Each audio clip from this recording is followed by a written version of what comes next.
മോഹൻലാൽ നൽകിയ ഹർജിയിൽ നടപടിയുമായി ഡൽഹി ഹൈക്കോടതി.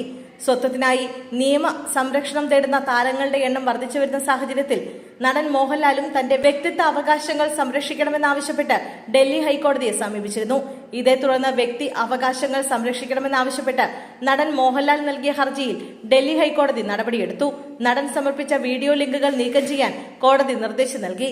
വ്യക്തി അവകാശം ലംഘിച്ച എല്ലാ വീഡിയോകളും നീക്കം ചെയ്യണമെന്നായിരുന്നു മോഹൻലാലിന്റെ ഹർജിയിലെ ആവശ്യം.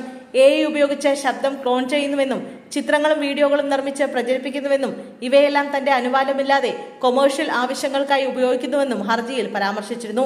മെറ്റയടക്കം സോഷ്യൽ മീഡിയ ഭീമന്മാരെ എതിർകക്ഷിയാക്കിക്കൊണ്ടാണ് നടൻ മോഹൻലാൽ ഹർജി നൽകിയത്.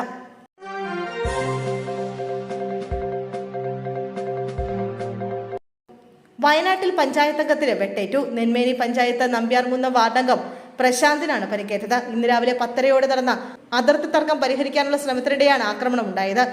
നമ്പ്യാർകുന്ന് വാർഡിൽ ഒരു സ്ഥലത്ത് അതിർത്തി തർക്കം നിലനിന്നിരുന്നു.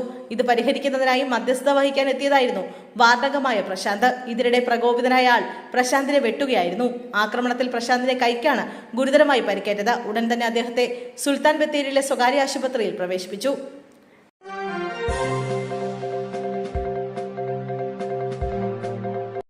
സംസ്ഥാനത്തെ കൊടും ചൂടിന് ആശ്വാസമായി ഇന്നു മുതൽ വേനൽ മഴ. ചില പ്രദേശങ്ങളിൽ ഇടിമിന്നലോട് കൂടിയ മഴയ്ക്ക് സാധ്യതയുണ്ടെന്നും കേന്ദ്ര കാലാവസ്ഥാ വകുപ്പിന്റെ മുന്നറിയിപ്പുണ്ട്. കൂടാതെ മണിക്കൂറിൽ 30 മുതൽ 40 കിലോമീറ്റർ വരെ വേഗത്തിൽ ശക്തമായ കാറ്റ് വീശാൻ സാധ്യതയുണ്ടെന്നും കേന്ദ്ര കാലാവസ്ഥാ വകുപ്പ് അറിയിച്ചു. എന്നാൽ മഴയെത്തിയാലും ചൂട് പൂർണ്ണമായും കുറയില്ലെന്നാണ് മുന്നറിയിപ്പ്. കൊല്ലം, കോട്ടയം, പാലക്കാട് ജില്ലകളിലെ താപനില 38 ഡിഗ്രി സെൽഷ്യസ് വരെ ഉയരാനിടയുണ്ട്. പത്തനംതിട്ട, ആലപ്പുഴ, തൃശൂർ, എറണാകുളം, കോഴിക്കോട്, കണ്ണൂർ ജില്ലകളിൽ 37 ഡിഗ്രി സെൽഷ്യസ് വരെയും തിരുവനന്തപുരം, മലപ്പുറം, കാസർഗോഡ് ജില്ലകളിൽ 36 ഡിഗ്രി സെൽഷ്യസ് വരെയും ഉയരാൻ സാധ്യതയുണ്ട്.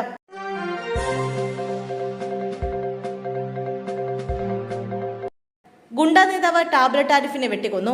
തലപ്പാടി സ്വദേശി ടാബ്ലറ്റ് ആരിഫ് എന്നറിയപ്പെടുന്ന ആരിഫാണ് കൊല്ലപ്പെട്ടത്. ഇന്ന് പുലർച്ചെയായിരുന്നു സംഭവം.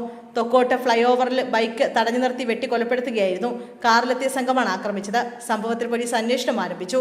പുലർച്ചെ ബൈക്കിൽ ബംഗളൂരുവിലേക്ക് പോകുകയായിരുന്നു ആരിഫ്. ബംഗളൂരു ബന്ദർ പോലീസ് സ്റ്റേഷനിലെ റൌഡി ലിസ്റ്റിൽ ഉൾപ്പെട്ടയാളാണ് ആരിഫ്. നേരത്തെയും ആരിഫിന് നേരെ വധശ്രമം ഉണ്ടായിരുന്നു.